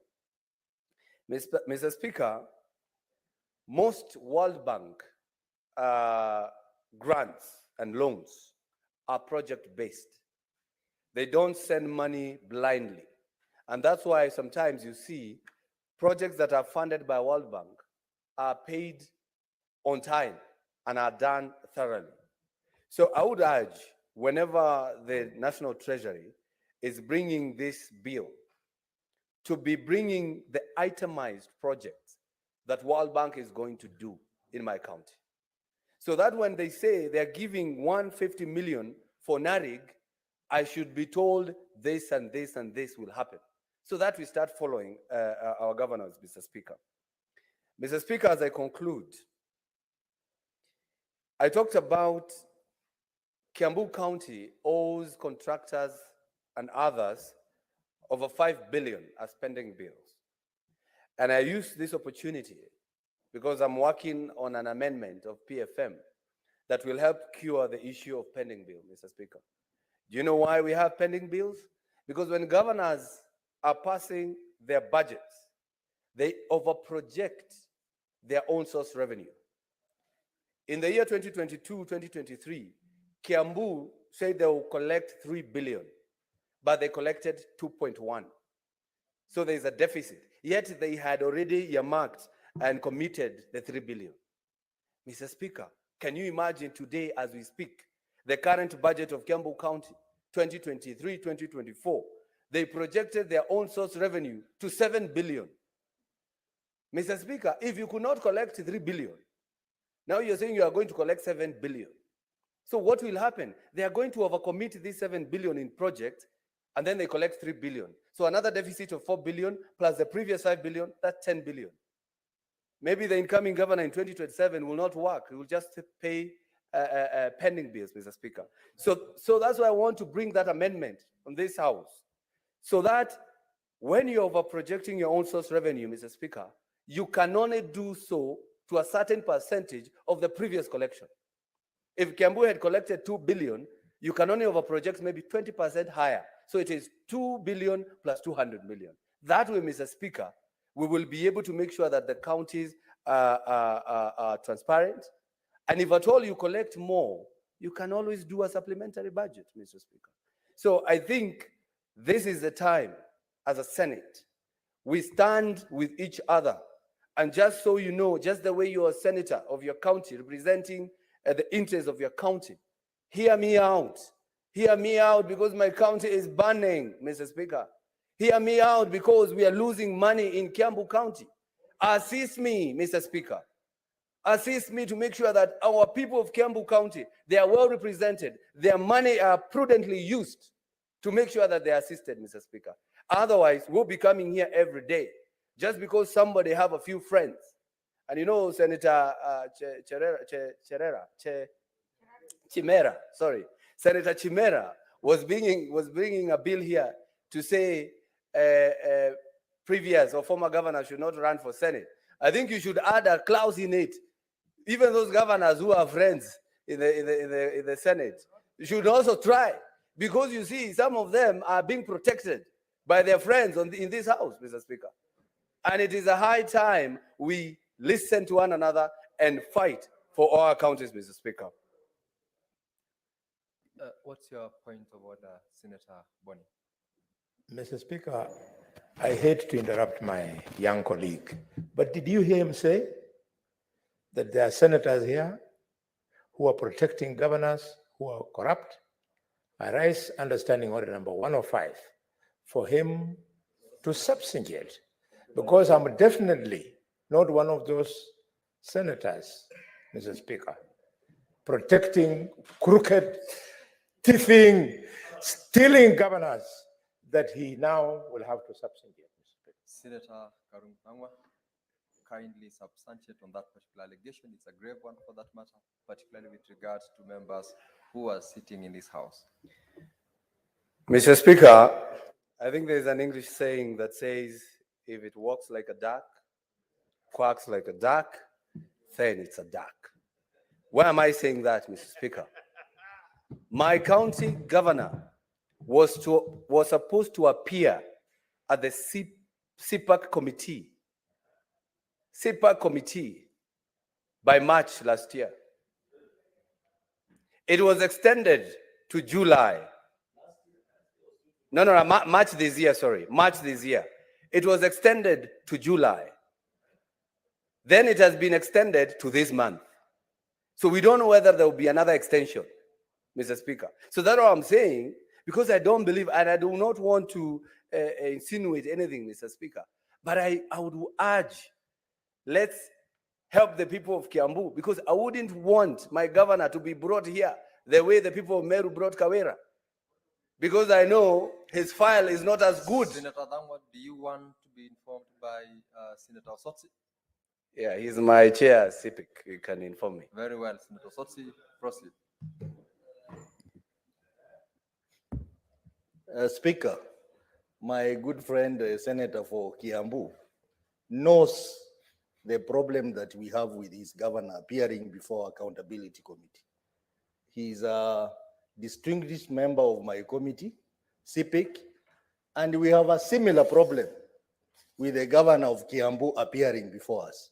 We had to postpone 3 times because, one, documents were not in a prescribed format, and we got to a point we had to summon him to appear before us. So I just wanted to inform the senator that there is something particularly wrong with the governor of Kiambu. Senator Thangwa, could you conclude on your substantiating the issue as was raised by Senator Boni? I have not given you the mic. I have not given you the mic, yes. Thank you very much. Senator Thangwa. Kalala wanted to inform me? Okay. Thank you very much, Mr. Speaker, as I conclude. And thank you, Chair, because... you have an intervention, Boni Halwale? What is your intervention? Mr. Speaker, thanks for your indulgence. The issue raised by the chair of CPAC and by the senator of Kiambu, who also sits in CPAC, is monumental. They need to make a formal submission to the House, Mr. Speaker, so that this House assists them. I remember in the 11th Parliament, Mr. Speaker, the former governor of Kakamega applied the same tactics and never appeared before this House. Thank God now, his file has now been handed over to DCI. It was handed over by EACC yesterday. Let's not wait for the people of Kiambu to lose money only for 10 years later for us to start doing postmortems. Could this Senate afford CPAC an opportunity to prosecute the governor of Kiambu if indeed he's doing these things? I believe what the chairperson of the committee was saying when he made specific reference to a particular problem, they must have a solution to that effect. I do not know, but you take the cue from the comments by Senator Boni Halwale and also what has been raised by Senator from Kiambu. Could you, as you conclude on your comment, Senator, comment on that Thank as you. well? Thank you very much, Chair. And I really thank my chair, Sipik, because he's a very able chairperson, and always we discuss these issues. And he understands how angry sometimes I become at the committee. He actually was about to fine my governor 500,000 for skipping a sitting. It took my indulgence to implore to the chair not to fine my governor 500,000 because I believed you give them a chance. But if somebody is not learning, Mr. Speaker, that's why Senator Kalwala is saying it is time to crack the whip and invite them governors. If we have to change our standing orders to have governors come and stand here, just the way the CSs are standing, we can do that, Mr. Speaker. Actually, that one is more important than anything, to have a governor here. We should not only wait when they are impeached or removed. But as I conclude, I would want to urge my governor, work with the people, and I wouldn't want him to go through the Kawera way when he was brought here, because I cannot guarantee his return. Thank you very much, Mr. Speaker. Majority Leader, Senator Aaron Cheriot. I thank you, Mr. Speaker, for this chance to also contribute to the county government's additional allocation bill number 2023. This is a very important bill, Mr. Speaker. Important in the sense that this bill is a child of the Senate. I say so, Mr. Speaker, because those that have served long enough in the Budget and Finance Committee know that before there was even something called condition and unconditional grant, Mr. Speaker, many county governments would additionally receive resources through various schemes and policies of the national government without due regard to any procedure, reference to any committee of the Senate. And therefore, at Budget and Finance Committee, Mr. Speaker, we began to raise concerns about the increasing number of allocations that were being sent to county governments, small amounts as they began, 2 billion, 3 billion. But subsequently, when we realized the figures were growing over and above tens of billions, then as Senate, we raised concerns about the need to have a formula and establish mechanism through which any additional funds that goes to our counties are determined, and the assurance thereof that there is no system or systemic process in which other counties were being marginalized, Mr. Speaker, because this house serves to protect the interests of counties and their governments. And therefore, after years of haggling about this conversation, Mr. Speaker, the Committee on Budget and Finance developed this mechanism. Number one, the formula through which first you make the determination of what is conditional, what is unconditional, and the spread out of how each county benefits. And the same will be evidenced in the bill, Mr. Speaker. And if you read through the schedules, the first, second, third, you will see that counties, for example, that don't have minerals, or at least, I don't believe no county doesn't have minerals, Mr. Speaker, but counties that haven't exploited their mineral activities don't benefit, for example, under Schedule 3 in the mineral collections, and so on and so forth, Mr. Speaker. Many other things. I listened to the senator who contributed before me speak on the issue of fines and the same.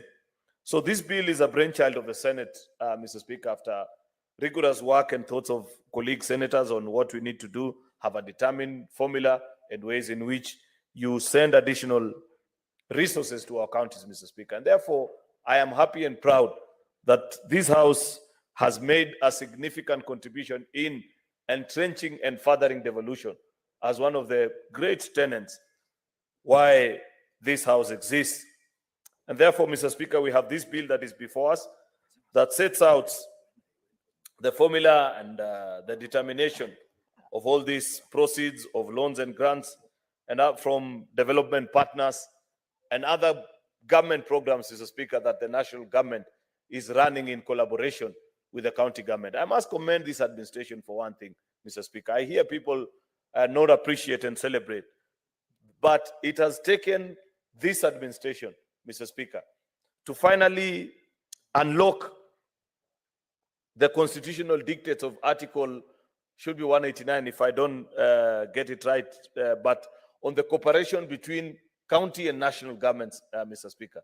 Many of the times that there are programs that were being run, Mr. Speaker.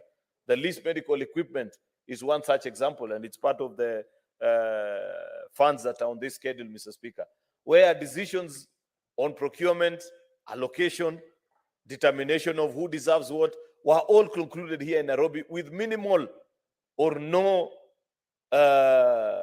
regard, Mr. Speaker, to our county governments.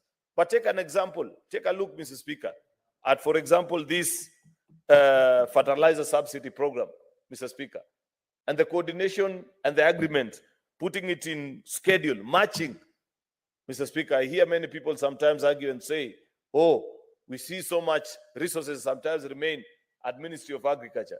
If we continue the way this bill is structured, Mr. Speaker, then very soon such conversations will be things of the past, because much as you want to centralize certain things on policy, for example, Mr. Speaker, would it make sense, despite the fact that many people, especially our colleagues from the minority side, may not like to see any coin remain with the national government for obvious reasons, would it make sense, for example, Mr. Speaker, for each county to be left on their own to import their own fertilizer? Or you'd rather centralize it, have tests and standards and determination of what is due? If you read through the schedule, Mr. Speaker, you will see that based on the 2019 census, each household, farming household unit per county is listed, and there is a weight to it. And that weight is the factor which informs how much bags of fertilizer are due to a particular county, and the resources follows the same, Mr. Speaker. Because if it was left to be procured otherwise, Mr. Speaker, it will be costly, for the simple reason of economies of scale. It makes more sense to place a more significant order. I mean, that's a no-brainer, Mr. Speaker. And therefore, I like the spirit that is in the bill of cooperation between national and county governments where it makes sense, where it's more affordable, Mr. Speaker, where it actually gives better advantage to the people that we represent, Mr. Speaker, because sometimes we tend to blur the lines and forget that at the end of the day, there's only one taxpayer. And he doesn't have two pockets from which he pays, one to the county and another to the national government. When they pay taxes, they expect that us, especially we that serve in parliament, Mr. Speaker, will have the financial discipline to determine for them what is in the best and most prudent way that they can get services closer to themselves, Mr. Speaker. And therefore, I like the proposals that are in the bill, up to and including the reporting mechanisms that have been put in place. And this is a new model, Mr. Speaker, of drafting our bills, which I want members to take note and be cognizant of, especially you that serve in our committees. Many times you consider bills and we give a lot of responsibilities to cabinet secretaries without demanding that they come back to this house with a reporting mechanism on how they are executing those responsibilities that we've given unto them. I like, Mr. Speaker, that in this bill it is proposed and shall be the case that on the 15th of every month, this house will be furnished with reports, Mr. Speaker, of how much resources under this conditional or additional allocation, Mr. Speaker, have been sent to our counties. That's a very important tenet, Mr. Speaker. Mr. Speaker, you know, there is a very good culture that is long lost in this house, which I want, and I have drafted a letter to the control of budget, because I feel as senators, we are not making the best use of that particular office. Previously, Mr. Speaker, when you went to the Senator's Lounge, you'd find many a times there was a huge pile of books about expenditure in our various counties and exchequer releases and whatnot, all those details that it will take for you as a senator to understand the financial operations of your own county government, Mr. Speaker. But that culture has since disappeared. Hardly do you ever find those books. Many colleagues, I'm sad to say, will struggle to tell you what was the last disbursement that went to their counties. Yet these are figures and statistics that will help you appreciate as a senator whether your governor is being prudent with the resources that you fight so hard to ensure that they go to our counties, Mr. Speaker. In fact, when we later interact with the controller of budget, and I want us to invite her to this house, Mr. Speaker, so that we take her to task on the various issues that are happening in our various counties, because you can actually control, Mr. Speaker, financial propriety in our counties, including who gets paid, for what services, at what time, using the offices of the controller of budget, Mr. Speaker, so that we are not just reduced to morticians, Mr. Speaker, of waiting for the results from the Auditor General at the end of a financial year to say, oh, what happened, this and the other. We want our reports promptly, and nothing stops her. In fact, when we eventually meet her, Mr. Speaker, we will demand that she does not even have to print those long, expensive copies. We are talking about austerity measures in our government, Mr. Speaker. Let us send even me that statement of Kericho County government operation to my WhatsApp. I have no business demanding that it be in hard copy. I'm the only senator of Kericho after all. So what is the problem? They know me, they know my number. Let me have that report in a prompt manner without any due consideration to so much protocols about government, so that I know how much is being released. How is it being spent? In fact, yesterday, Mr. Speaker, or 2 days ago, at the National Dialogue Committee, COG came and appeared before us, and I took them to task because I have another report which I'll be sharing with members in the next coming 1 or 2 weeks. Do you know, members, that all our 47 county governments are in violation of Schedule 25 of our regulations on expenditure in our county government? There is not a single county that is spending more than 20% on development spend. All of them 15%, 16%, and we're just seated here as Senate. We must demand when control of budget comes here, because I have invited her and I've told her that you must appear before a committee of the whole for the entire Senate, because senators want to know, why are you allowing counties to spend over and above what is it called? Legislative determinations that have already been meant. The 70-30 principle. That principle was put there to ensure. We know very well that the easiest way with which you can pilfer resources is through recurrent expenditure. Because it's small things like fuel, I don't know, printing, paying so and so, and all these funny programs that county governors are running. You find a governor running, I don't know, with mattresses and whatnot, chicken, the way Senator Karungo was talking about, under recurrent vote, saying, I have brought this donation. That's why very few of them, actually, that's why none of them is at 35%. Very few are above 25%. Most of them, for your information, sadly, Senator, are below 20%. And this is a worrying trend, which is we must begin to question as Senate. We must demand from control of budget and ask, what is it that my county, Kericho, your county, Senator Osotsi, and the rest, Senator Betty, determine, and let your governor appear before us and file a recovery plan. Because I believe the reason why, for example, the national government is in the financial and debt distress that we find ourselves in as a country is because of managing our resources the way counties are beginning to operate. Where you imagine that so long as this is government, somehow money will always be found.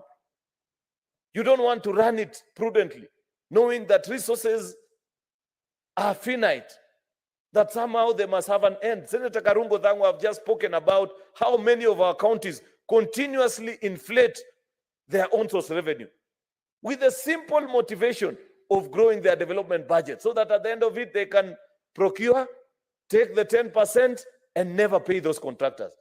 There is absolutely nobody in their right mind right now, Mr. Speaker, in this country who can seek to be a county contractor unless the governor is your father, your mother, your boyfriend, or your girlfriend. Otherwise, any ordinary contractor knows the minute you conclude that job, you begin an even more difficult job of trying to get paid. And many of the times they'll never be paid. People have been auctioned. As a Senate, Mr. Speaker, these are the things that we need to interact with and rise above.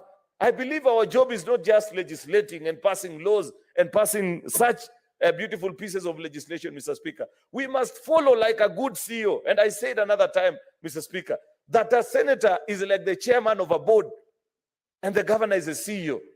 Oversight responsibility is on us to ensure that your governor presents the financial report of how the company, otherwise known as a county government, performed in that particular financial year. How did they use the resources that were sent to them?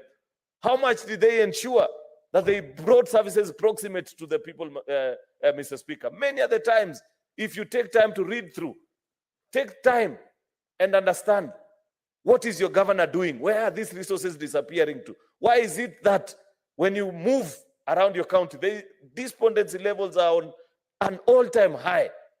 People still speaking about lack of basic amenities, no drugs in our facilities.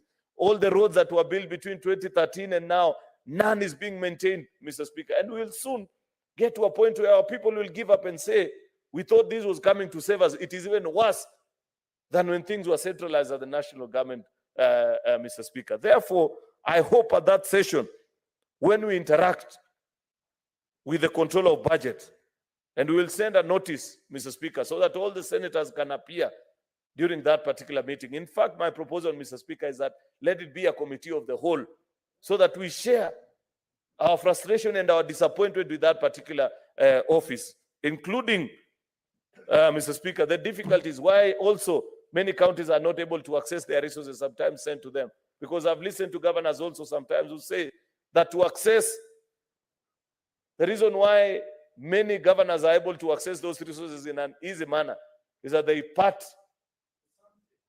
with something.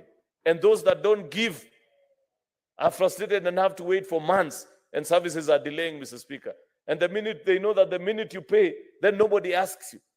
It is a demand of us as a Senate that when a county government presents, for example, its list of suppliers and people to be paid for services that they have offered, that there shall be no alteration. And if there is to be an alteration, then it is with the authority of the controller of budget. Therefore, I look forward to that particular meeting, Mr. Speaker. Otherwise, I celebrate the spirit and the ingenuity that is in this particular bill and the various programs and proposals. Members take time to read, understand. We need to bring to a close, for example, this issue of the 5 counties that we began. Senator Boni Duale was in the Senate, served with him in that particular committee when he allocated resources for 5 counties that were never district headquarters to go and build their county headquarters. He went on leave for good 5 years. He is back. We are still giving resources to those 5 counties. We need to bring this to a close, Mr. Speaker, and so many other programs that are listed here, because it doesn't make financial sense for us to continue to disperse the same, Mr. Speaker. And like I said, lastly, Mr. Speaker, I like the fact that each segregated category points out you to your performance of your county. If you are not, I believe every part of this county, there's something they can mine. But if you have not exploited your mining potential, then don't expect anything on Schedule 3.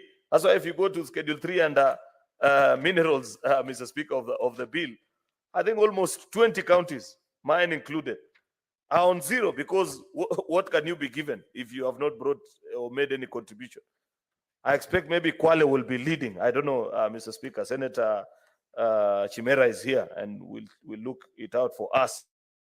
Has been the contribution because of the mining activities and so many others. Even Senator Boni, challenge your people. I saw yesterday in cabinet, they allowed artisan miners to continue to ply their trade. You know those people who come with a karai and shake water and say, oh, there's some gold. I don't know how gold is called in Kiluya, Mr. Speaker.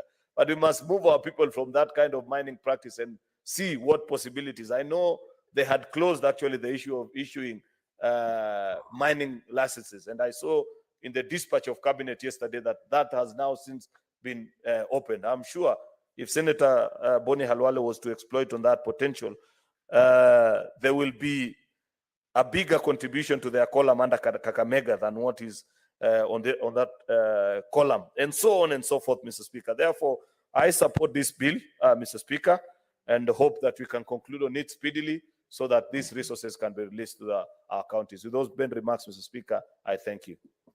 Thank you so much, Senate Majority Leader, for your contribution. I can confirm that the House will definitely support the requirement that you requested in the House of the Whole. Senator Osotsi Godfrey Atieno. Thank you, Mr. Speaker, for the opportunity to also express my views on this very important bill. Mr. Speaker, from the onset, I want to say that this bill is a good bill, and I want to agree with the majority leader that one of the most fundamental things done by this Senate is to come up with this bill. Before that, Mr. Speaker, money used to be sent to the counties, additional allocations, without a proper legislative framework. And in most cases, the Senate did not know that money had been sent to our counties. But with the introduction of this bill, Mr. Speaker, we have been able to monitor all the monies that are sent to our counties outside the shareable revenue that we pass every year. Mr. Speaker, additional allocation has three components. That is a share of the national government, shareable revenue, loans from development partners, and grants. And these are the monies that are sent after we pass the shareable revenue that goes to the counties. And this is significant amounts of money, Mr. Speaker. I want to recommend, Mr. Speaker, that after this very important step that this Senate has done, I think the next aspect is how do we oversight the usage of this money? Mr. Speaker, I know my colleagues have talked about committee interventions, but I think it is a high time that Senate considered coming up with a special committee on accountability of additional allocation. I'm saying that, Mr. Speaker, because I know PAC and PIC, they are quite busy with other aspects of accountability, but we need a special accountability committee on the issue of additional allocation, so that this committee will be there to look at how these monies are utilized, monitor projects on the ground, because this particular bill has come to us, Mr. Speaker, without the specific projects, especially for this donor money. It is important, and I want to agree with the Senator Kiambu, that maybe in the next bill that will come to us, we like to see if it is support in the agricultural sector, what are the specific projects that we are approving? Because when this money goes to the ground, Mr. Speaker, it is ends up in projects which sometimes are not there. They are hot air. So it is important that we have a special accountability committee on additional allocation, so that we enhance our oversight and ensure that all the funds that are sent to our counties outside the shareable revenue are equally monitored and properly oversighted. Mr. Speaker, I have gone through the bill. I have some reservation. I know that we are putting in money towards aggregated industrial park. And we have seen the CS for trade Honorable Moses Kuria, aggressively moving around the country and launching these parks. But Mr. Speaker, when you look at the schedule that has been provided, only 18 counties have been given the 250 million. My county is not included among the 18. The county of Kakamega, where my big brother Bonnie is a senator, has nothing. But we are seeing the CS is launching these things. On Friday, he's going to be in Vihiga, launching the industrial park. Is he launching when there is no money? When there is no budget? Mr. Speaker, I think it was important if we decided that we want to give 250 million to counties, we should have done that to all the counties. Or if we are not ready, we delay until next year to give them. But this idea of listing only 18 counties and leaving out the others, what criteria was used, Mr. Speaker? So I don't understand what the hurry that the CS for Trade is in by launching these things. In my own county, they are launching on Friday. There is no public participation.